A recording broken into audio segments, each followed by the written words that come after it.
Hey guys, it's Sergeant Hainer, present Zoom to TBT, and we have our first live show of the round of 16, the Tuesday Fast Break. As you can see, there is a link to join us on there, the meeting ID and the password, live Kimchi, which might tip off our guests if you weren't watching already. Okay, so talking about that real quick, we have our guest analysts, Daniel Chun and Matt Crawford. Gentlemen, how are you guys doing tonight? Fantastic, brother. How are you? Unbelievable. Yeah, we're doing great.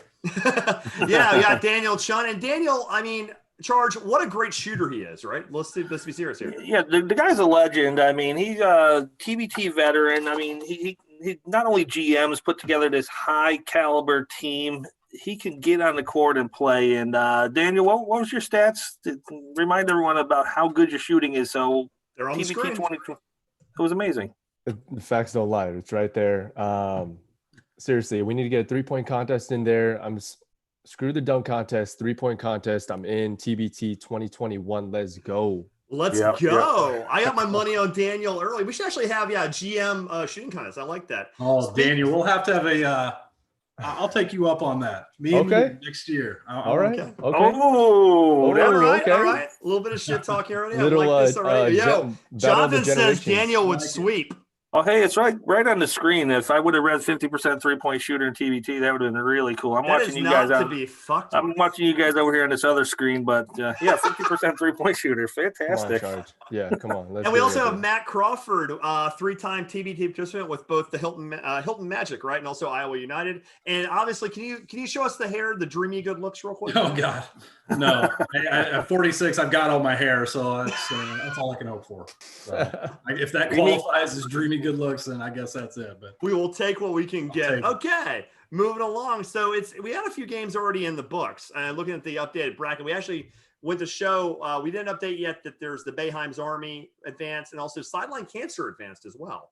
So you see the games that are in the books, and we can see obviously Team CP3, Sideline Challenge ALS, and Men of Mackey were valiant efforts, but they all kind of came up short. Charge, which of these games did you most enjoy watching out of them? Yeah, out of this group, it was absolutely ALS and Sideline Cancer today. Just an amazing game. That ALS team was really, really good. Wasn't as deep as they probably needed to be, and that's one of the advantages. GM Billy Clapper put together a deep team, had some, issues just like every other GM did, but put together a nice team that plays together and, a big fan. So we got our Sideline Cancer representing those guys. Happy for Billy, happy for his team. But, yeah, that was just a really intense game, and to see them come back and, take care of business again was fantastic. So that was my game. So I guess we'll come back to Daniel in a minute to ask you about that Golden Eagles lineup. But I want to ask Matt, I know you were watching the Boeheim's Army game today. What does Boeheim's Army have to do to improve their chance of winning a title? They came out a little sluggish against Men of Mackey today. Yeah, I don't know what it was. It didn't have that, it didn't have that flow of that first game. That was, just a nice flow to it. This was a little more choppy. Boeheim's Army didn't make a lot of mistakes necessarily, but they weren't real crisp, if that makes sense. So, we kind of talked about it a little bit. I mean, that team's going to go, pretty much as far as Devendorf's going to take them. And so, worse things in the world than that. There are, but we'll see. I didn't come away feeling great about them, I guess. Even though they won, I didn't feel great about. I think they'll play a lot better the next game. Fair enough. And Jonathan, were you able to watch the Eagles CP3 game? Well, they had a pretty gutty game. Like, what do the Eagles have to do to move forward and win this thing? That's Daniel, but that's all right. What I say? I'm tired of saying what I said. Jonathan's online watching it. And crap. No, I'm sorry. I'm reading Jonathan. I say Jonathan? Yes, dude. Oh, Lord, Daniel, I'm sorry. Hainer. It's been a long day, man. It's been a long day. I'm pissed. Oh, don't be I didn't mention to him. He wants to see me and you play one-on-one, and that would be a non-issue. I was reading that. I'd be playing old man moves. And guys like me and Matt, we're old, but we're whenever Charge, when this is over, whenever you want. Daniel, I am sorry about that. Again, the Eagles, what do they have to do to move forward after this? I'm sorry, Daniel. Sure. Let me transition us. No, I mean, it was a great game. I think it's kind of what we expected. Golden Eagles being a veteran alumni team, veteran of the TBT. They've came out and they played team ball. I think that's what it came down to, really. Team CP3 didn't really have a lot of ball reversals, kind of a smoother offense. It was a lot more ISOs. And in TBT, yeah, you can get buckets, but you've got to win as a team. And we've seen that from our slate of games today too. So, yeah. Yeah, Jonathan said I need a nap. I definitely do. I'm doing the production end too, so it's a little harder sometimes. I make dumb mistakes like confusing Daniel. It looks like I have 15 screens up right now, so my apologies. That's strike two. Yeah, that's strike two. Yeah. I'm not doing too well. No, Jonathan. I'm talking Jonathan in the chat, by the way. I said Jonathan had us saying I need a nap. You didn't say I needed a nap. Okay, so we're talking about the games coming up now, and tomorrow we just had them on the show. Charge. I mean, this Red Scare team against Big X. And you're looking at this Big X roster. There's some names in there. It just shows you how fast everything moves. This slide's already out of date. You can see it says the winner of the Jackson Underdogs, which didn't happen. And also they're missing a couple of these players. But you look at this roster, they still have a lot of talent in the wings. A smaller team, but a lot of talent. Definitely watch the show tomorrow. We released their preview show. We had them on today. Great host. And who are they playing, Charge? Yeah, so they're going to be taking out Big X, and this Big X team. I think there's a lot of mixed feelings on the Big X team, especially at the beginning. How good they were going to be, were they going to struggle? And I think this team is legit. I think they have a very, very good team, very deep team. I think these teams are very comparable when you look at some of the talent that they have. Young guys, young legs, a lot of good guards. Obviously, Nick Ward just bullied D2. 18 points. I mean, he just went off, and I don't know if I'm making my prediction yet or just talk about this game, but he is not going to do that against Red Scare. Okay, and, call your so shot, I'll just put man. that out there now. But incredible team. I really like what's on paper, and really like what I'm seeing in Red Scare too. I think this is going to be actually all 4 games tomorrow are crazy good. Oh yeah, next 2 days of basketball are going to be so great. So talking about this matchup, Daniel, obviously you picked Big X. So what led you to pick Big X here? What led me to pick Big X? You know what? Don't know really much about Big X or Red Scare. And I was like, hey, yo, let's do an upset. So Big X, baby, that's my pick. The 9 over the 8. You got it. I like the deep thought, Daniel. It's a good start. Matt, let's bring some analysis to this. Your pick was Red Scare. Talk to me. My analysis is exactly like Daniel's. I just went the other way. So I didn't know a lot about Big X. Nick Ward was. I thought I agree with you though. Nick Ward was a monster last game. I don't see him doing that. This game. So I agree with you there. But no rhyme or reason to be honest with you. I didn't know a lot about Red Scare. So, but hey, we've had some good success so far. So we're gonna keep going. So when I said guest analyst, I should have said guess is what I'm starting to figure out. Charge, give us some reason why you picked the Red Scare. I wish I could guess as good as Matt. What is your record right now? Like 9 or how many games? I can't even remember. He's kicking ass. He is destroying us. Yeah, what are you, 9-1? One miss, Heartfire. Wow. I mean, that Heartfire one, that could have gone either way there. So now Red Scare, I kind of explained my logic there. I think these teams are very, very evenly matched, probably one of the most evenly matched games of the day. I can't imagine, some of that guard play is not going to be as effective against Red Scare as they were against D2. I mean, Nick Ward bailed them out, and I just think they're big man. They got a 7-footer in Thompson. He's going to be able to, not let Ward have his way and going to give Red Scare the edge here. Yeah, I'm going to have to agree with that. And I really like what Big X was able to do against D2. I think them getting the steal, using Ward off a lot of slip action. They brought that high ball screen, and they had him slip down, dip down, and get early position, early in the offense. And I think really doing that will give them a chance against Red Scare. They're deeper, they're more physical. But I think the cohesion of the Red Scare is what I'm looking for. You have Oliver on the wing, you got the Davis guys in the backcourt. I think the forwards will do just enough to not get beat too bad on the boards and let the open court game really lead Dayton past. I think this might be the most competitive game of this round, though. I think it'll be a lot of fun to watch.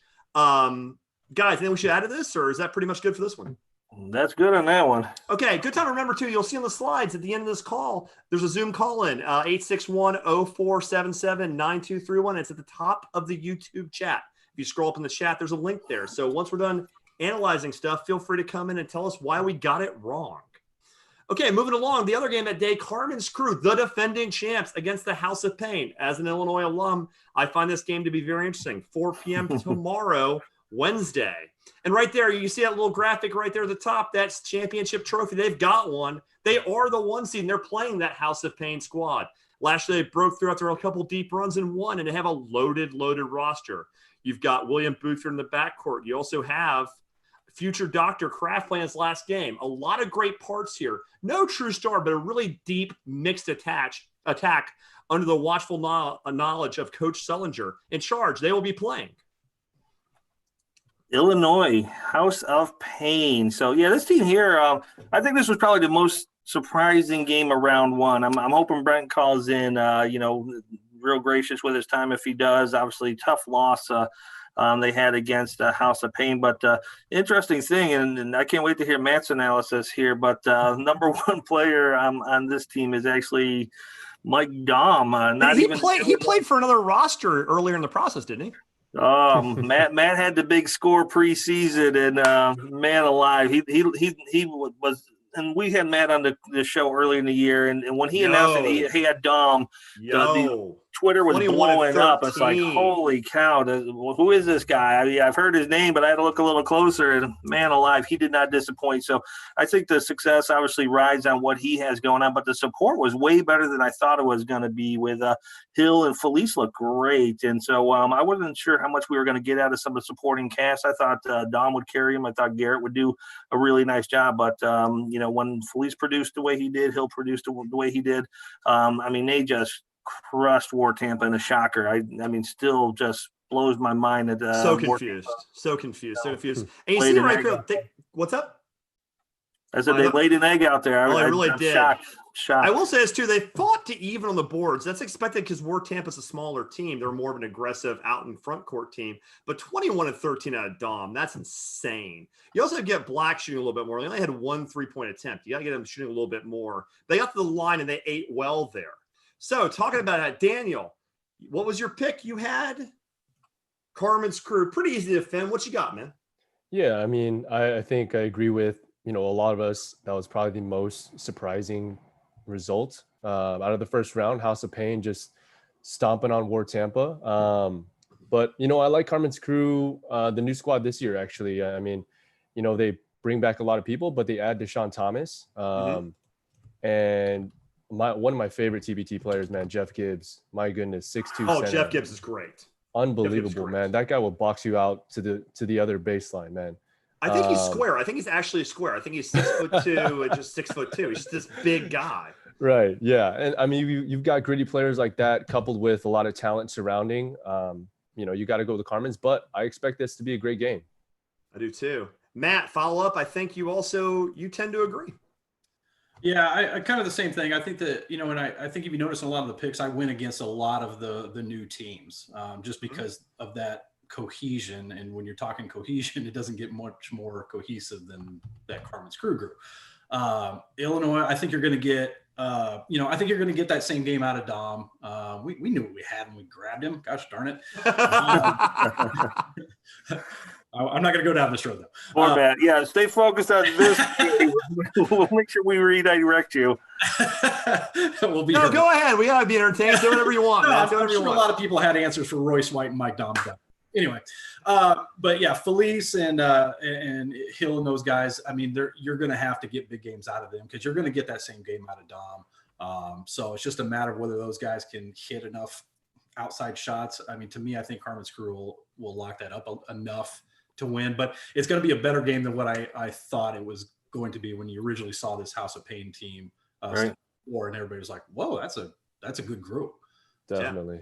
Yeah, I think Dom definitely helps. Charge, what do you got here? You've also I'm not going to kind of go back through all the players again. That's been talked about. I just think it's really interesting that it's going to be Aaron Craft's last run. I think this team is going to be playing with a lot of emotion. Some of these guys are getting, for basketball terms, advanced age. They're not quite as old as me or Matt. That's really advanced age. But these guys are riding one last time with Aaron Craft, and I think they're going to be playing. They always play with a lot of heart, but I think this is going to be a real special one for them. And I just see them really coming out and not playing games with House of Pain. By the way, before we're going to obviously participate people in the chat, Jonathan says, Charge, he needs daily fancy picks at the end. So think about that at the end. We'll have the chat, obviously. Shout out. I'm not even that far yet. No. I know. I mean, it's just we're just swimming in depth here. All right, I can defend it. I can defend Wow. it. I'm shooting my shot. I'm shooting my shot. Wow. I'm shooting my shot. I'll tell you why. First of all, if Carmen's crew's watching this, I hope they're not. I hope they're preparing because they're a good team, and I think they have better things to do. Probably eating those wonderful dinners they're having Uber eat it into the hotel. I think they're a great squad. So this is not a disrespect thing. I just think that generally winning does breed a little bit of, we've done it before. We might come in a little overconfident. And they're looking at this roster from House of Pain. They're like, you know what? We're better than these guys. I mean, Ohio State always beats Illinois in basketball in my lifetime. I mean, I'm an Illinois grad from my master's. But having said that, I think Dom does just enough. I think Carmen's crew is just a little older that one or two loose balls will let them just squeak out a 1-point win. I just feel this one. I don't think they're a better team. I think Carmen's crew's a better team. Let me get that right out. Carmen's crew's a better team, flat out. I'm not even making that about. I think tomorrow we might see something. That's my take on the whole thing. I don't know if Aaron Craft and complacency go together in this. I understand. But he's one guy. Let's be clear. I don't think he's one guy. Mail it in tomorrow. One, dude. We haven't even mentioned the reigning MVP William Buford yet. Charger alum. Great player. Man. This is a feel thing. Let's be clear. Carmen's crew's a better team. If it's pick the better team, we all agree Carmen's crew's a better team. I just think there's just something. I didn't think they'd beat War Tampa. I think beating War Tampa gives them the confidence with Dom in the middle to hit some shooters to just get just enough. I don't think they're a better team, but I think tomorrow they'll win that one game they have to. And feel free to call me an idiot. The number to call me in is at the bottom and call me a moron. I'm so good. Yeah, what's interesting, Carmen's crew, I've watched in the past couple of years, they've always started a little bit slow. So not that I'm trying to get on Hayner's train here, but they typically have started a little bit slow in their games and, come back in the second half. But that's around a 64 game versus around a 16 game. So it's could be a trap. That'll be Hayner may be right. 2 Big Ten teams, that'll be a lot of fun. Charge, we have to fire the social media intern. Somebody said you're a bold man hater, and our social media intern just said bold, he is an idiot. So we got to talk to that person, I swear to God. Jeez. Okay, anyway. Before we move on, actually, I wanted to ask Matt, did you expect that from Mike Dom? Oh, yes. Yeah. We knew what we got because we weren't the only people after him. So when we got it, we were like, we knew we were getting. I mean, just watching him in college and knowing what he was about. So that's the way it goes, isn't it? Last time we're talking about Iowa United today, but no. It's painful for me too. I picked them to win the Wichita Regional. So we would have had Dom, we would have had White, we would have had Garrett, we would have had McGee. I can't remember who else now, but that team was going to be loaded, freaking loaded. It's painful. Yeah, it would have been fun. I mean, we're going to say it multiple times. We still can. This is definitely a 64 team tournament because the thing is, the teams both Kimchi and Iowa were obvious picks of 64, and the tournament's poor without them. That just means you guys are rested and ready to rock out in 2021. So I'm not even sweating. I expect you guys both back and to win some games. Moving along the next day, we have an interesting one here. The money team versus Heard That. Heard That is never going to get this lucky again. They had 3 different opponents, 2 of which got struck down by the times we're in. So they ended up having to face a fairly depleted Peoria squad who was ready to play. But, I mean, they fought hard, but they just got the call the day of, basically. Now they're facing the money team, and this is an extremely loaded roster. Basically, it's a remixed team for debt. You've got Jordan Crawford. You've got a lot of talent. The question about this is, and we have just kind of stopped updating the slides. Our graphics intern just got completely exhausted, just stopped doing it at this point finally. So we're not sure. I count about 4,000 people on the slide. I think you're allowed 12. So I'm not sure exactly who on this roster is showing up, but you can just take the 10 you want. You're still going to have a lot of talent here. In charge, let's talk about our buddies from West Virginia, the Heard That guys. Yeah, they do have 12. You clicked through the slide too quick, but man, that's going to be an exciting team. Jordan Crawford, Charger alum, dynamic point guard. Heard That looked awesome. This was the most fun game of the day by a landslide. I mean, they just really came out. We knew what to expect from them, and they did not disappoint. This one here, there was a lot of hype, and it lived up to the hype. Obviously, John Elmore just lit it up like you'd expect him to, almost a triple-double. I mean, I think he's 1 or 2 off on 2 of the categories. And then Ja'Cory Williams, looking really good in that Canton charts, number 22 right there, was just a beast, which I expected him to, show up in that manner. So they have some great guard play. Some of their, athletic bigs just looked really good. You saw some of the dunks of the day. I can't remember if it was Zach Smith or Coakley. One of those two, was on the dunk of the day, and Ja'Cory. So they did a great job. So Ott obviously got all the fanfare, and it was awesome to see him making those shots. And some of the Twitter content around Ott was fun to watch. And with the lineup, as I saw a huge sweat stand with a non-air conditioned room in Brooklyn. That's hot. Yeah. That is sexy as it gets. Keep your arms down, man. It's July in Brooklyn, and this room doesn't have an air conditioner yet, so I'm doing what I can here. So looking at these stats too, I mean, Elmore put up a pretty big line. He went for 7, 10, and 8, a near triple-double the hard way, nearly, but he's got to shoot better than 3 for 13. I mean, we're looking at this, like if he shoots this way, they don't have a prayer. Like he's got to shoot better.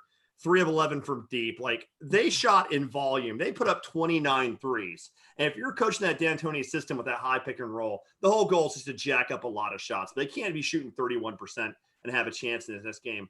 I was surprised they did not get murdered on the boards though. And they had a lot of assists that were made baskets. So they definitely passed the ball well. And they didn't give up nearly as many rebounds as I thought they would, but that might be a different challenge against the money team. Okay, Daniel, let's see what you had.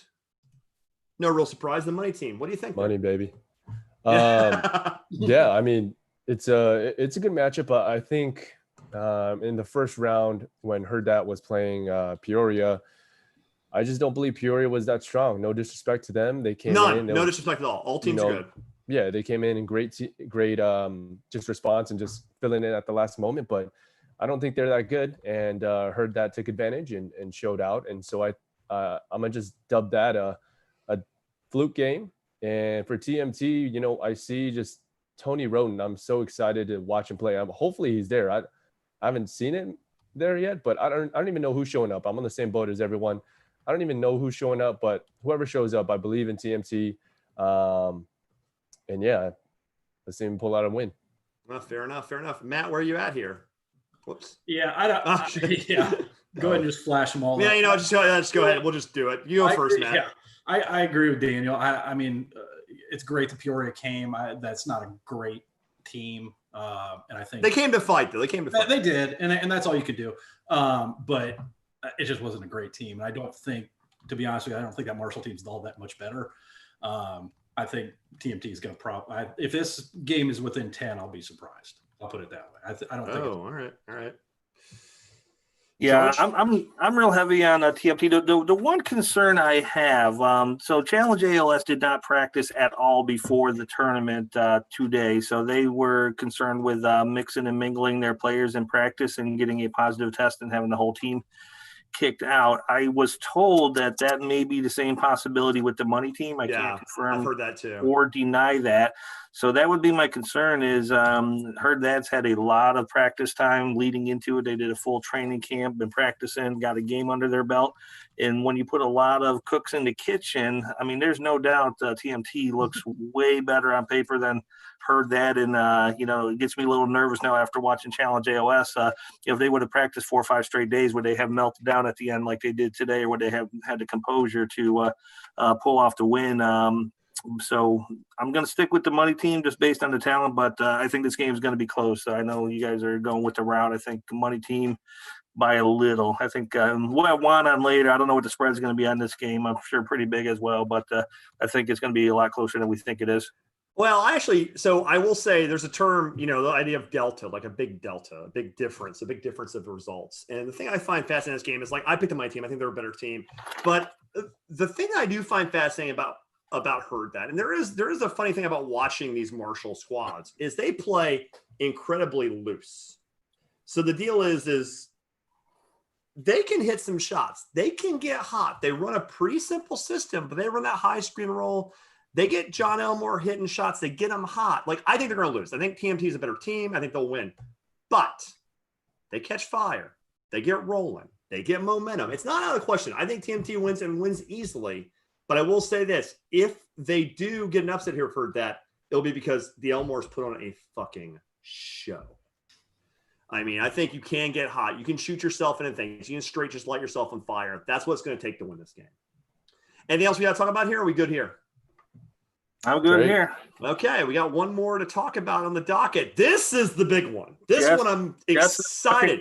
She just jumped up out of her recliner or wherever she's relaxing, and she's going to be ready to crush somebody if she don't like the picks here. So be careful. I don't think she'll like some of them. She might like one. Not a tip our hand. We might have some ones. Thursday. This is appointment viewing as the 4-time champs come to the house. But the reality is it's kind of a different roster. This isn't your dad's or I hate that phrase. It's a dumb phrase. It isn't the overseas league we're used to. There are 4-time champions, 29-1, but you'll notice that with the tags, you only see 3 guys with really overseas elite experience. They've added, reloaded, and they've added an NBA All-Pro and Joe Johnson. They've added Pujita. They've added some really quality parts. So talent is not a problem on any level. And Matt Sampson just asked, is DeAndre Kane not playing? No, our understanding is DeAndre Kane is not playing, nor is DJ Kennedy, nor is Eric McCollum, nor is Fogg. So that's 4 guys right there. That is a big issue. But talent still speaks though. There's a lot of guys here who can score. Charge their opponent. Their opponent. See, I should have just had Jess get on and talk about Armored Athlete, but amazing performance in round 1. I mean, against Power to Paw. Power to Paw gave it a game a little bit late. I thought Power to Paw would be a little bit stronger, and I did make the mistake of picking Power of the Paw in the first round. I just thought their depth was going to get where they needed to be. But Armored Athlete, even though they're thin, they've had great practices. They've really have a great game plan. And when you look at that team, when you got Machado and Jess was messaging when we were talking about FanDuel, she's like, if you don't have Roberson on your team, you're missing out. And that was a good hot tip from Jess. And so Roberson and Machado looked fantastic. Great duel. The supporting cast was fantastic. Gilbeck did a great job in the role they needed him to do. Mobley, Clark, Bostic, great job in the roles they were, called on to do. So I think this team here is another one where it's just, way too much heart. They're talented. They're a little short staffed, but this team really grits it out every single tournament, every single year. And so not surprised they won. And let's see what everyone thinks about their round 2 matchup and who's going to win it. Real quick, by the way, we're going to stay here for a minute. Matt Sampson says you need to get Kane next year. You need to get DeAndre because he is a Iowa State guy. We've left that door open for him for probably 3 years. I don't blame now, mind you, I don't blame him one bit for staying with overseas league, but that door has been open for him to come on. So does he have your number? No. But that can be arranged. It hasn't been an effort, but no, we've always kind of held that door open for him if he ever wanted to come back and represent Iowa State. But he's cashed in $200,000 checks, or I don't know for Iowa. I don't know. One thing that's lost in this, and then we're going to go back to the picks and stuff in a minute, the analysis. But I mean, next year's going to be insane because proving you can pull this off in a pandemic, like it's not going to be $2 million next year. It's going to be $3 million. It's going to be $3.5 million. They're going to get more money up. They're going to figure this out. I actually have a lot of faith in this. And speaking of faith, Armored Athlete played a great game against Power of the Paw. They actually had him down a lot. Power of the Paw fought back. Nick Isabella, friend of the pod, GM of Power of the Paw, had a great squad. But you see this balanced scoring attack with Machado, Roberson.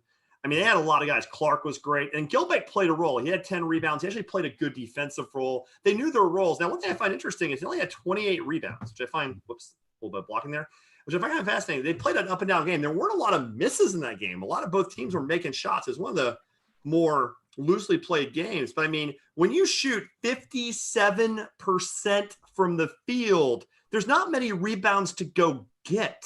I mean, there weren't a lot of missed shots in that game. They got up and down. They hit shots. And 43% from 3, that's sick.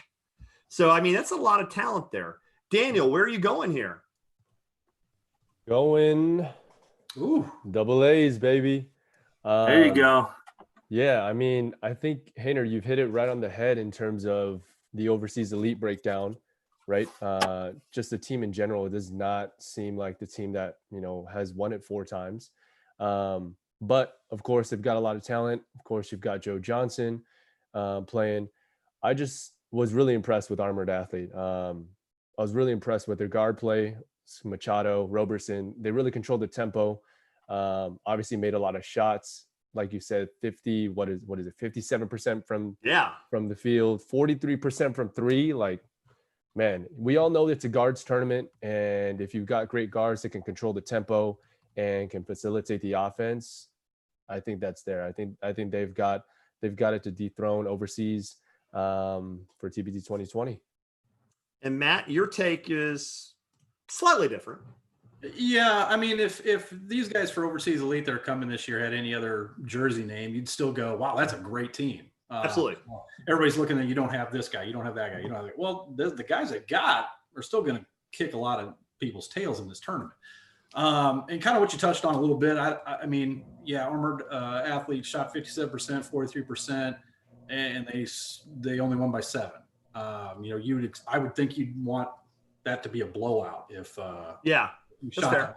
So are they going to shoot that well playing against now an even better team? I don't think so. But I love Scotty Machado, man. I love he's a baller. So yeah, I think overseas elite will have enough to win this game.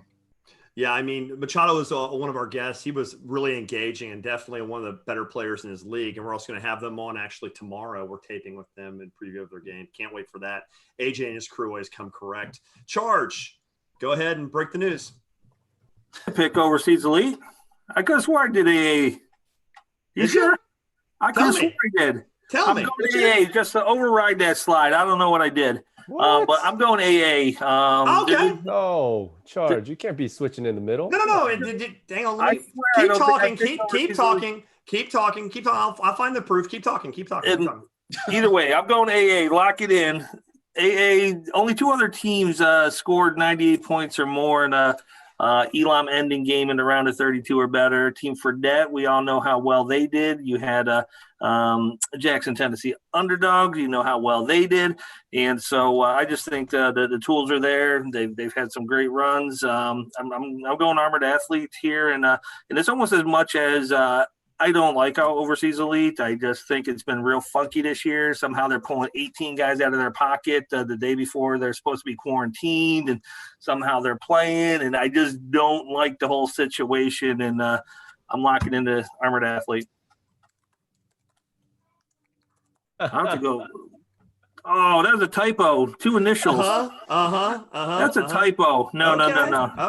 Okay. Give me Armored Athlete. Okay, he's changing. No, hang on. Excuse me. We're just gonna have some fun with this. Give me a second. We'll do this right. There's no way I'm picking overseas elite. I just put the freaking message on there. I was obviously in a state where I couldn't concentrate fully while making my picks.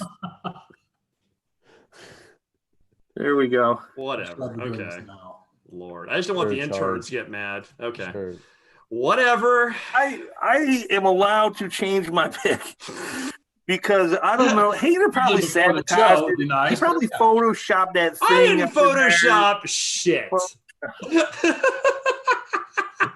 Come on. Okay, now I actually picked A from Go.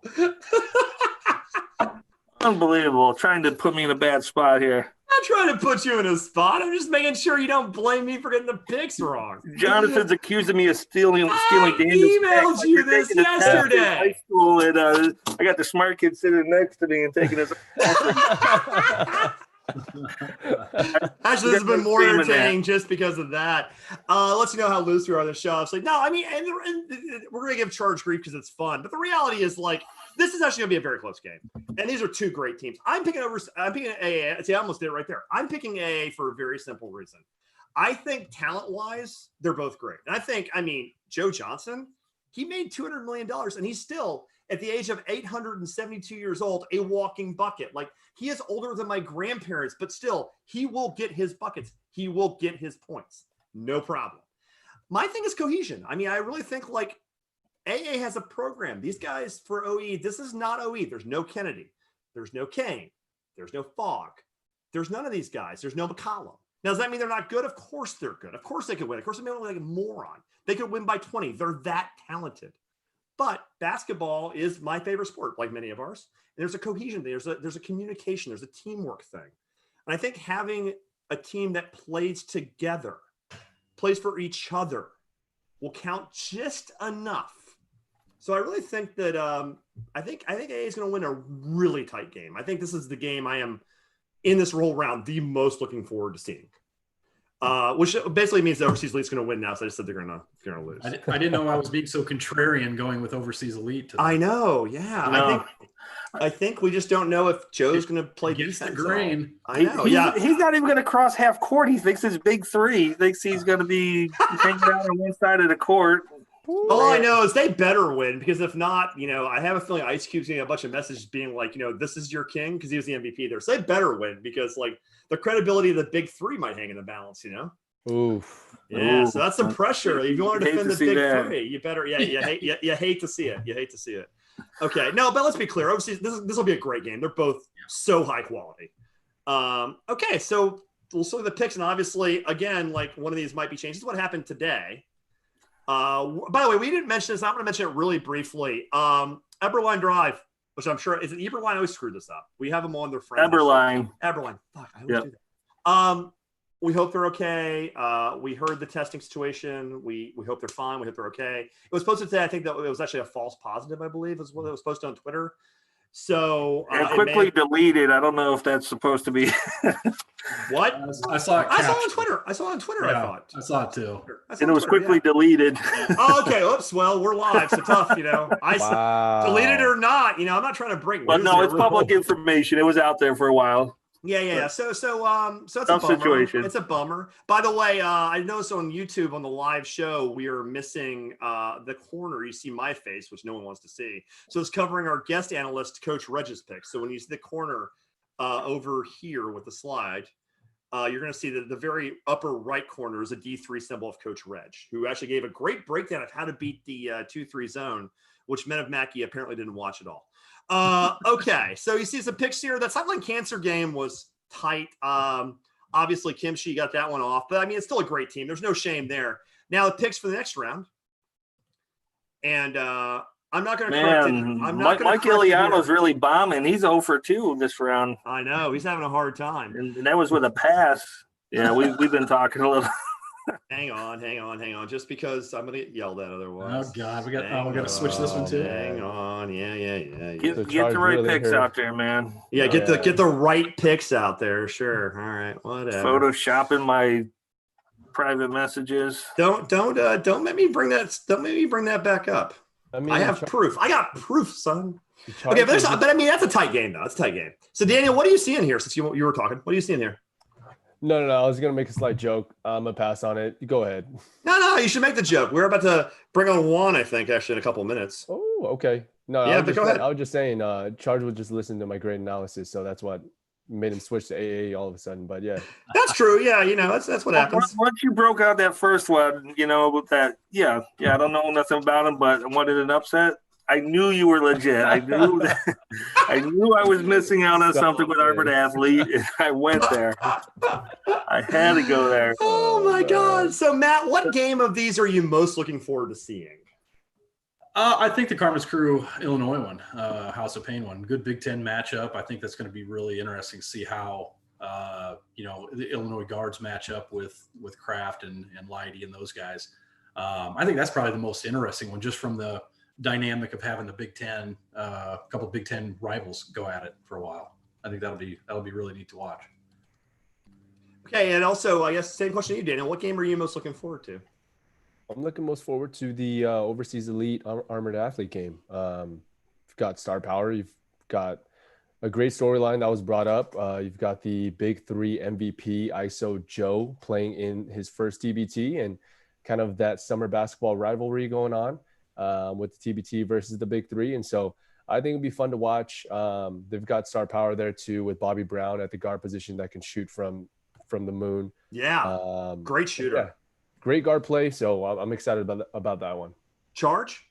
Favorite game Yeah, on the no, I board? think Red Scare Big X is going to be the closest game of the day. I think this is going to go down to a final possession. I think Carmen's Crew is going to run. TMT is going to run. The Armored Athlete Overseas is going to be a really good game. But I think Big X versus Red Scare, this is going to be a very, very close, tight game, evenly matched game. I think the intensity is going to be great because we have that regional rivalry with the Ohio guys here from Dayton, and the majority of this team is Columbus, and, some Wisconsin. So I think there's going to be a real hard fought, maybe a little bit chippy, and it's going to be good. I think it's going to be interesting. I think the two games will be the best games, definitely for my mind, are going to be the Red Scare Big X and the Overseas Elite AA. Even though I picked Illinois to get the upset, I picked House of Pain to get the upset. I will say this: if I'm wrong and they don't get the upset, there is a bigger chance if they don't get it right that they actually just get ran out of the building. I will say it's the pick I'm least confident about. So that's kind of a contrarian pick from Go. I will say that the Red Scare Big X game and the OE AA game, I think, will be the most competitive games. I think it's a question of what style you prefer. I think the Red Scare Big X game is going to be a little slower. I think it'll be a pace game. I think that if Big X can slow it down, they'll probably win. And I think if Red Scare can keep it a slightly faster pace, they might win. But I think the OEAA games will be faster from Go. I think it's definitely going to be a little faster. And I think we have another caller coming in. Hey, guys, you guys want to welcome our first guest? Do it. Let's get him on. I'm going to bring on, and he's going to take a minute for him to come on, but Brent Jackson, guard from War Tampa, is going to come on. He's going to come on in just a second. We'll bring him up. And also, while we're waiting for the sound to come on, we'll go ahead and, again, in the chat on YouTube, and also, if you scroll up, you'll see a link with the password, Live Kimchi. Scroll up to the top of the chat. We'll see if Brent comes on. While we're waiting on Brent, can you hear me? Yes, sir. And we can see you. What's up, Brent? What's up, fellas? Oh, is it just you who's all in here? Oh, What I'm up, doing Brett? all right. Yeah, we got you, me, Charge, Matt, and Daniel. So Daniel's Kimchi. He's the GM of the Kimchi Express, and Matt had the Iowa United team last year and got snubbed maybe this year. But we're not talking about that tonight. Word. How's everybody doing, though? We're doing good. We're doing good. You back in Florida? Yeah, man. I just got back from the gym, so back in the gym already. Have some fun on this. Yeah, man. Oh, Brent's breaking up. Nice shirt, you're breaking up a little bit. Yeah. Okay, well, while you wait for Brent to come back. Oh, Brent's almost there. But go ahead. Don't matter. Oh, you're back. We also got Juan in a mask. He'll be joining us in a minute. Juan, that's a nice mask. We're going to talk to Brent for a couple minutes. So definitely hang on. We want to talk about your betting lines. So it looks like Brent, you're back. Okay. So Brent, are you live, Brent? Hey, Brent, how about this? Why don't you call back? Why don't you just kick off and come back on?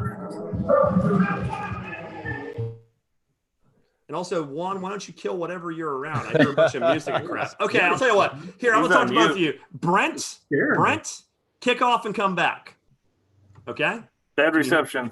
And Juan, find some place that doesn't have music playing and unmute yourself. While we wait for our guest to come back, here, I'll message them both. Charge. All right, you guys got me now. Oh, we got Juan. We got you. Okay, yeah, I just had to. Are you walking around to Walmart or something? No, I'm actually we're playing the local pro-am here, and our game just got done, and it's almost like a nightclub with the ambiance. And I went into a room that I thought was going to be silent, and it's not. So, hey, we're glad to have you. So, hey, real quick. So Juan, we're going to talk a little bit of gambling. Matt or Daniel, are you gamblers? No. Okay. And Vince is fascinated. Yeah, you should be a gambler if you follow Magic Juan. The guy has pretty much, I think, hit on every single game this tournament against the spread. I don't know. We're not taking his picks straight up because that's not his game. But he has been phenomenal with the spread and his recommendations. You would be doing really well right now. So what do you think about this next round of games, Juan? Well, I should say that, before you guys give me too much credit, I lost both games today. Well, I lost ALS pretty big. And then Mackey, I was fortunate enough to get a great opening line, which was like 8 or something. I think I got it at 8. And of course it fell 7 and the closing line was 4. So I feel very fortunate to be able to, to have covered that one. But tomorrow's games, I'm looking at this is what I think the line should be. Obviously, is I think Red Scare should be about a 6 or 7 point favorite, and then I think the Ohio State team, Carmen's crew, should be an 8 point favorite over the Illinois team. The last 2 games, I still haven't done enough research to figure out who's going to be playing and who's not going to be playing. I saw that Money Team and Overseas Elite both have like 12 or 13 guys on the roster. So I don't, if they have that many guys, then I'll go ahead and release something on my social media. But if they don't, like, I'm going to have to do some more evaluation to see how that goes. Yeah, we believe they are all there. Hayner was crying that he had to update the slides again, and so he messaged Dan Friel, and Dan said that everybody listed on the roster is there. So each of them should have. Money Team's got 12 guys and a coach, and I think Overseas is at 11 right now officially. But yeah, so they're both fully loaded. Okay, yeah. Well, these lines, they move like wildfire, man. Like today, sportsbook.ag released both of the lines at 10:30 a.m. and by 11, Challenge ALS went from a 7 point underdog to a 1.5 point underdog. They eventually got to a favorite, a 2 point favorite before closing as a 2 point underdog. Wow. Yeah. So, and then the Menamaki opened as a 7 point underdog, or an 8 point underdog. It went all the way to 4, and then it closed, I think, at 6. So, these opening lines at around 10:30 a.m. If you're a gambler, check what the opening lines are, and if you have a strong inclination to bet underdogs, I would try to get them at the very opening line. That's the best thing I can suggest for this TBT, because they, the way they make the lines is the odds makers use algorithms like they do for professional sports and things they have data on, a substantial amount of data on to evaluate and make pretty accurate numbers. But that's not necessarily the case with TBT. You really have to analyze rosters and be fortunate enough to know who some of the players are and make your decision based off that. So and how well you think a certain group's going to play together. If you have an alumni team, you can count that they're going to play pretty well together and be pretty organized. But if it's a put together team, unless it's Overseas Elite or a team like the Money Team or Challenge ALS, most of those teams are not going to initially play very well together. Yeah, so I guess 2 things. If you're just joining or listening, Magic Juan has been magical up until today. Had a couple of bumps in the road, and the picks have been flawless. So the hot tip of the day, though, is hit these lines early. So if you're a bettor, 10:30 a.m. Eastern Standard Time, get online, check them out, because that's where you're going to get the best value for your pick. So Juan, before we let you go, and we'll be back to you in a second, Brent, hopefully with good Wi-Fi or reception wherever you're at. What's the pick of the – all right. Oh, yeah, I got you clear now. So what's the pick of the day tomorrow? What's your lock? Well, obviously that depends on what the line is. But if you see a double digit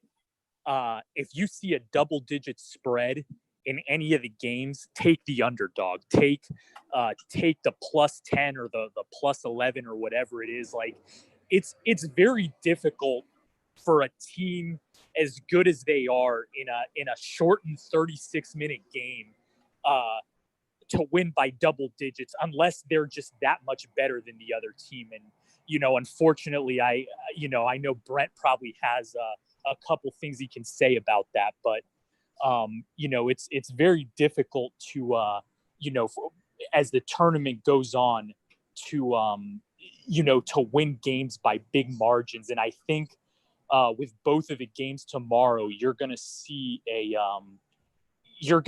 teams that people are familiar with, like Carmen's crew.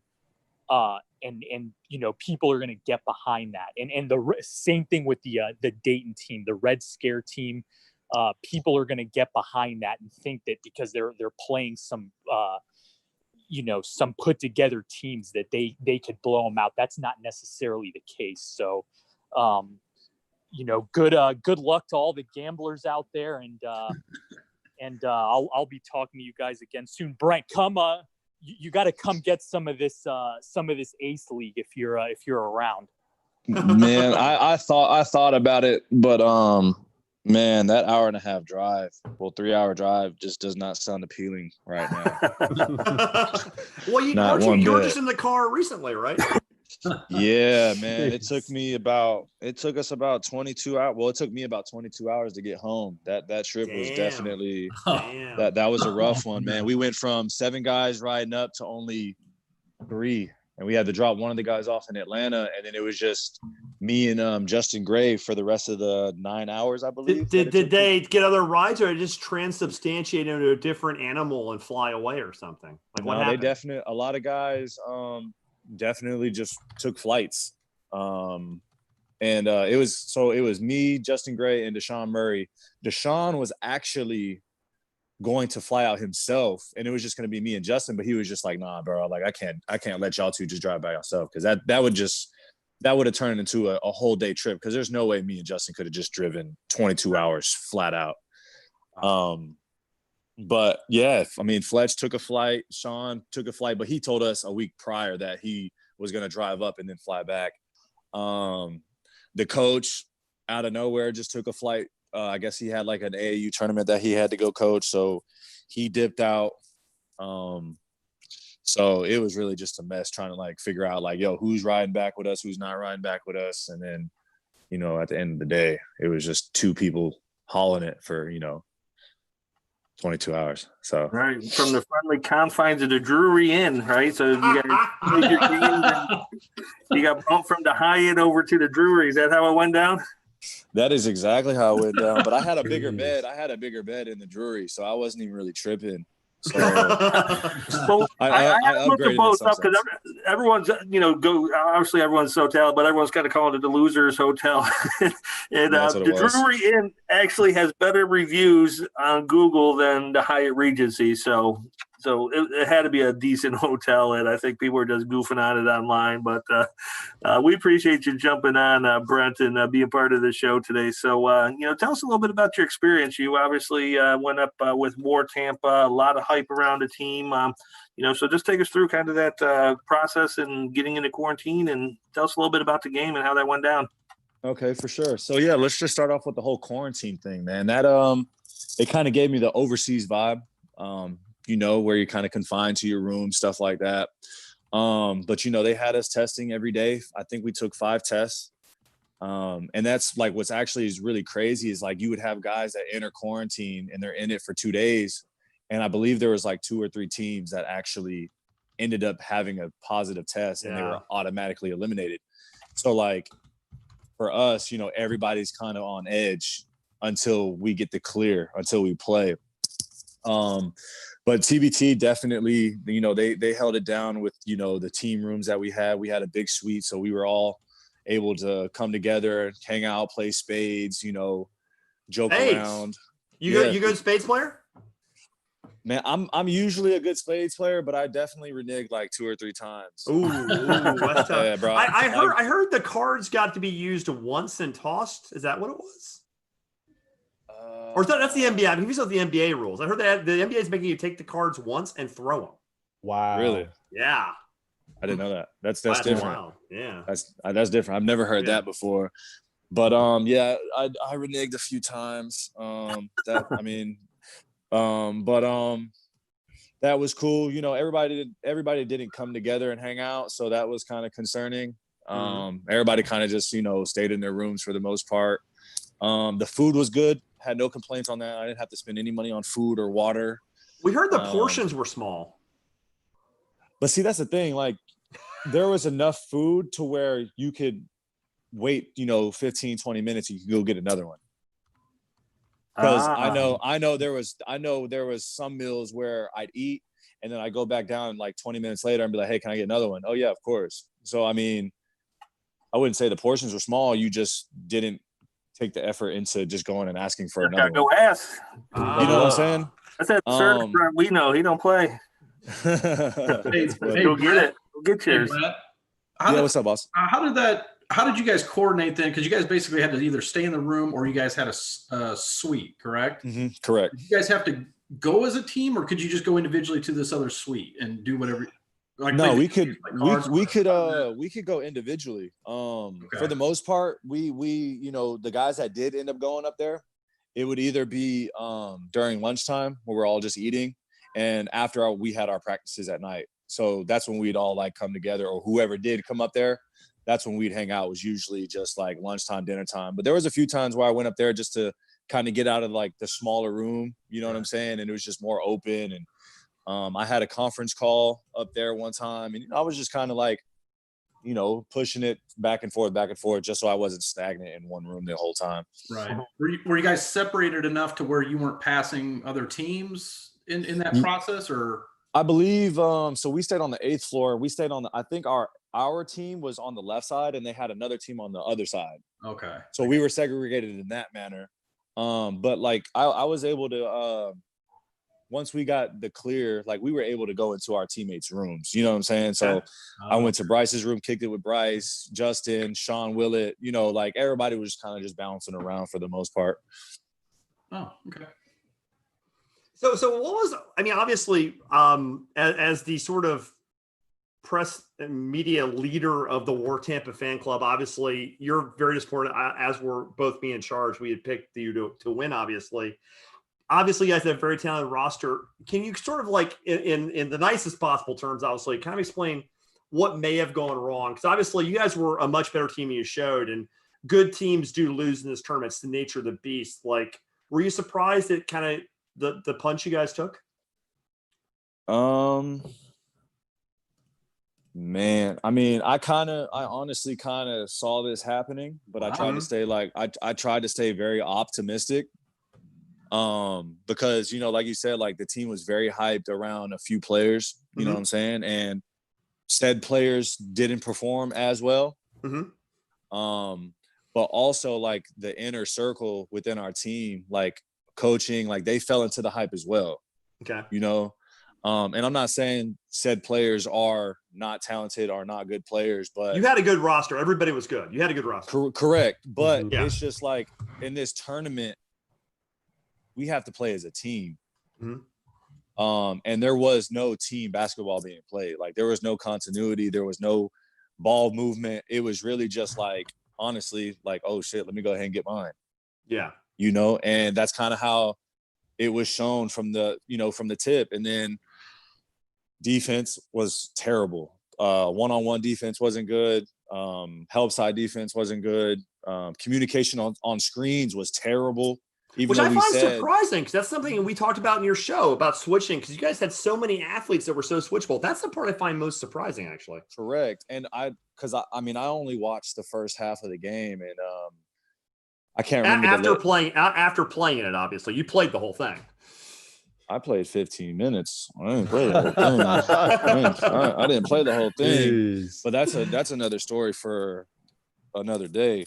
But she made a point where they said, there was a lot of hype around Mike Dom, and he lived up to it without a doubt. He played great. And they said like, oh, Fletcher McGee said that, you need to switch, you need to do this, do that. But like in the game, like, why are we miscommunicating on the screens? Like first play of the game, miscommunication, wide open three. You know what I'm saying? Like, yeah.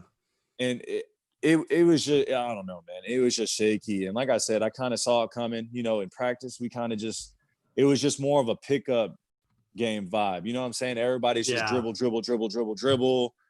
Me, I was like 3-4. Okay, let me get to my spots. Let me go ahead and try to find a rhythm, considering that, okay, I'm going to have to come off the bench because, they obviously want to see these certain guys play. Okay, that's cool. I'll play that role. That's fine.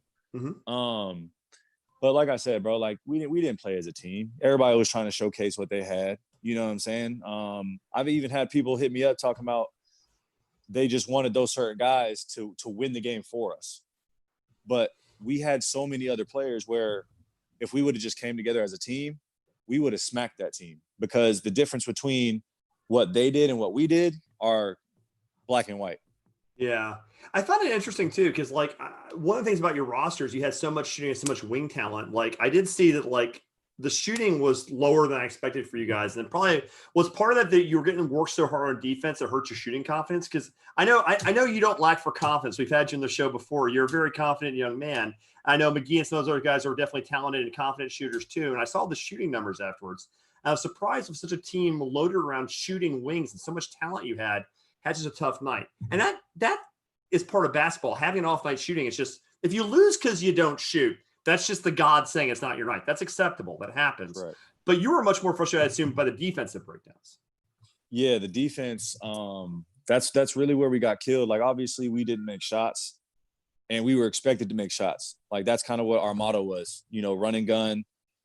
Let's put up a lot of threes. I don't even remember what we shot. I know we shot like 20% from the three or something like that. It was like 3 for 20 something. Yeah, it was rough. Yeah, like it was bad. But it was, like I said, like that continuity, man. Like, it's just like we're going 1, 2, maybe 3 passes max. Like, if it's not falling, we got to do something different.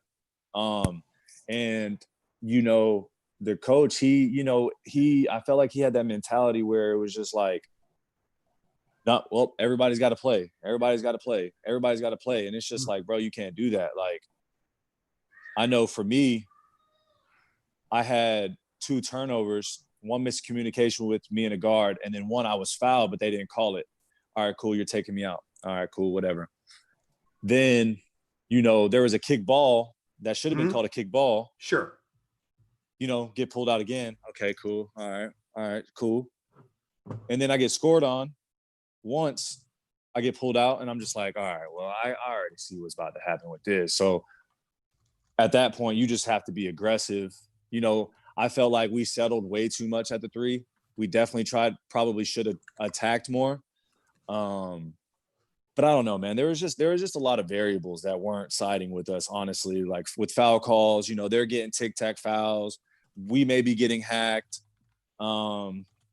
I don't know, man. It was really just a weird space, honestly. And I know it wasn't that just for me, because I talked to a lot of the players and they said, like, bro, like, it was just weird. Like,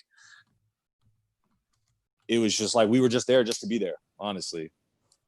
Yeah. Brent, for a guy that has gone on a lot of TBT losses, man, I think there are a lot of things that you can take from these losses, right? And knowing what you know now, and something that you mentioned defensively too. One thing that I love about Overseas Elite that they had in their championship runs is like, dude, they had athletes, wings everywhere, so they could switch on everything. So it's not really a communication thing. It's all right, I get a pick, we're switching. And so knowing all of that and the practices and everything leading up to it, 2021 War Tampa, what are you taking there, and what do you expect, and how would you do things differently? And let's talk about 2021 and what the future holds for War Tampa.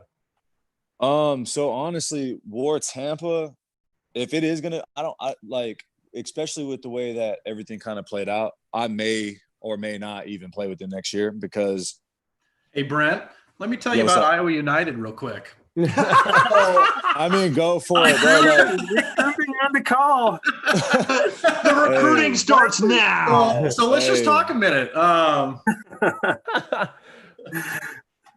Oh no, you were joking. No, I'm dead serious. No, he's not joking. He's not joking. We're done. Wait, Brent, let's hear it though. Let's hear what you're looking for in 2021, whether it's War Tampa or not, in terms of you looking for Kimchi or Iowa United or whoever, man. Like, man, or Bluff City basketball or whatever. Yeah. Right, man. I'm honestly, bro, like I'm at the point now where I'm just like, yo, bro, I'm trying to win. Like, my game is going to speak for itself. I don't have to do extra stuff. I know how to play basketball, but it's just like last year when we played against CP3, we was hot. All right, cool. But when it came down to it, we folded. All right, cool. I took what happened there and was just like, okay, super optimistic about the following year. All right, cool. Tampa 2020 has to, rebrand itself to get into the field of 24. All right, cool. That's fine. That's cool. All right. we bringing in these players. All right, cool. There's a lot of hype around this. There's a lot of expectations. You know, I'm optimistic about it. But then, like, once you start seeing, like, what's being unfolded in front of your eyes, you're just like, okay. I'm not being talked about. There's only one or two. There's actually only 3 guys on our team that played in the TBT. Everybody else is new. All right. So you just kind of just push us to the side. And like I said, practices, it's just not basketball. Like, we're playing pickup ball, and like everybody's egos are just in the way, and you can really feel it. And it's just like, bro, like I'm not going to get anything from the TBT if I'm continuously in that. You know what I'm saying? Like, I take a lot of pride in my defense. I take a lot of pride in my offense. But it's just like the past 2 years, it's just like you don't see a lot of pride. You don't see a lot of heart. Like, when stuff is going good, it's good. But when things go bad, like, you have to have a totally different mindset. And I haven't seen that in the past 2 years. And it's just like, especially this year, like, because I tweeted, I'm just like, I see where the loyalty lies. And it's just like, all right, well, you guys kind of just fed into the hype of these guys of what they did in college. But at the end of the day, this is a pro venue. Yep. Granted, certain guys played in different leagues. Only big men allowed. Only real guys allowed. Yeah. Correct. You know what I'm saying? And it's just like, I need to go somewhere where, I mean, I don't even know how to really explain it, but it's just like, I just need something new. I need a different vibe. You know what I'm saying? Like, I honestly don't even know how to explain it, but I'm definitely looking to make some changes, honestly. Yeah, that's understandable. I mean, I think the challenge for us as GMs is when we get a roster like this is everybody on it is great wherever they were at. Mm-hmm. And it's really, really hard sometimes to manage that. That's probably our biggest challenge in game or once we get the camp going, is being able to tell this guy, not you, Brent, necessarily, but just a guy, you're going to have to come off the bench. You were great on your team wherever, but you have to come on the bench of this team. And some guys, but I don't think that was the case there, but I'm just saying in general, that's one of our biggest things. So I was going to ask you, so you've had a really great overseas career. Kind of what for your own team personally after TBT, what's kind of next for you? What do you got coming up? I honestly don't know. Like, I'm more of like a freelancer when it comes to jobs. It's a good way to do it. As shot will travel. And I mean, it's good and it's bad. You know what I'm saying? Because, you know, this year, when I played in Brazil, I had to do a lot of the things that the agent would have to do. You know, either it be with money or, you know, this and that, you know what I'm saying? But honestly, I have no idea, like, especially with the way the coronavirus is going around, and not even sure if Brazil is going to have a league because, you know, their cases are going crazy. Europe, Valero just tested positive today, right? I did. Yeah. I mean, wow. I'm sure he's been had it though. Like, probably 3 or 4 times by now. He doesn't do anything right. Yeah. But, I mean, I honestly don't know. I mean, I talked to a guy today. I'm really trying to push for the G League. I'm trying to get in there. But if not, I'll probably have to take a pay cut to get over to Europe because I'll be a rookie. Don't mention pay cuts before. Don't mention pay cuts before you talk to your agent. Don't do that. That's the thing. I don't have an agent. He is the agent. Why is that? Why? I mean, why is that? So I've had 3 in the last 4 years. Well, I've actually been a freelancer for a year now, but out of college, I signed with an agent out of Argentina, and he got me signed to Liga A. But then when the team decided that they wanted a new coach, the coach ended up releasing the roster. So I got cut from that team. So then he just ghosted me. Didn't speak to me, didn't try to get me another job. So I had to cut him off. Then I signed with a guy that works for EA Sports. He does a lot of like the marketing and stuff for, you know, the NFL, MLB, NBA. His name is Ty Stovers. His agency was called Hype Stars. He helped me get workouts with Westchester Knicks, and he got me into training camp with the Long Island Nets.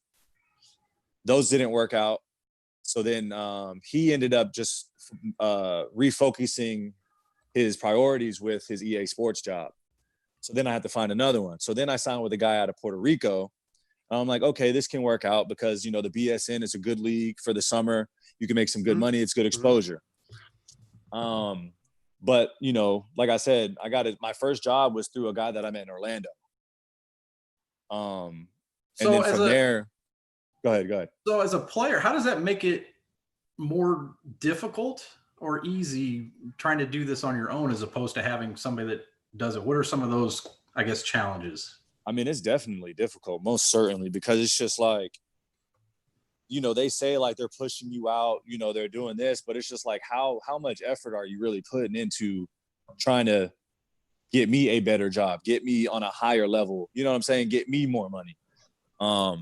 Because you honestly never really know, you know what I'm saying? You know, they pay you to play. You're not doing this for free. You get money. I mean, the rest of us are doing this for free. I would never. But I mean, that kind of comes with overseas basketball, honestly, especially if you're not a high major guy coming out of college, or even just play Division I in general. Like, you're gonna get the lowest of the low when it comes to agents, people that are really just worried about getting their cut, doing the bare minimum. You know what I'm saying? Right. So that's why I decided that, okay, maybe I need a freelance. I did actually meet a guy. He was an assistant for the OKC Blue, and he helped me get my job in Brazil this year. So, I mean, it has its perks, you know, it has its disadvantages like anything else. So I guess, I mean, in short, it just makes the whole experience fun or funner, however you want to say it. So Interesting. Yep. Yeah, it has been interesting. Yeah, I mean, it's all, I mean, I don't think people realize how much goes into the overseas business. It seems, you know, everyone thinks, hey, I play ball, I go overseas, I make a bunch of money, but there's a lot of grind behind the scenes, not only the workouts, the ball, but yeah, if you ever find your way to Canton in the G League, that'd be fantastic. Yeah. You said Canada G League? What's that? I didn't hear you say that again. They can't charge you the G League. Hit that open tryout, man. I'm done. I'm done doing open tryouts. I'm done. Nothing for free. It sounds like a really shitty, like, blind date. Yeah, find the right guy and get you the invite then. Yeah, G League's got not to go down a whole nother rabbit trail, but they do open tryouts, and, you know, sometimes people come out of the open tryouts, but not many. And then there's the individual workouts, the guys they kind of say are open tryout players, but they really don't go to the open tryout with the other guys. It's kind of bizarre. There's just so much behind the scenes. For sure. Yeah, I mean, them open tryouts honestly are just money grabs. I mean, if we were going to be truthful, that's what it is. It's like fundraising. Because I was an open tryout guy. I was an open tryout guy for the Long Island Nets. I thought I played well, but they ended up saying like, "Oh, you need to shoot the ball better." But I was just like, "All right, that's cool, whatever." Yeah, and they can only bring so many guys out, and most of them are handpicked before they get there. So. For sure, most definitely. Anyway, all right. Well, hey, Brent, we're gonna, I think, wrap up the show. So, any parting comments in regards to TBT 2020? Man, it was an interesting one for sure this year. So like I said, man, I'm looking to change it up. So if anybody's interested, I'm free to talk. Because I'm trying to win. I'm trying to win some money. I'm trying to make the team look good. I'm trying to make myself look good, man. Like, honestly, like, I'm tired of losing in the first round. I gotcha. That's a good place to end it. Daniel, go hit it. Yeah, I'll say one last thing. Just hearing you talk and all your points and what you were looking for and all the shortcomings that you guys had in your experience with TBT 2020. It's like when you're looking for teams, obviously they're going to be a lot of people, you know, wanting you on their team. But I think coaching is so underrated with TBT and having a leadership figure and getting that set up. And when you're going through practices, are you going through sets? Is everyone bought in? Those are all the factors that you should also look for, especially when people are going to reach out to you. And hey, man, I'm going to throw this out there for everyone. Who knows, man, if COVID hits, and hopefully these leagues start opening back up with other countries. But, you know, it's such a mixed bag that it's crazy. So if a lot of the players are still in the States, hey, TBT 2020 in the winter, hey, it could happen, man. On the West Coast. On the West Coast. Yeah, Daniel's got to get his run in. Daniel's got to get his in. And that's a great point to end it. Brent, Daniel, Matt, thanks for coming on.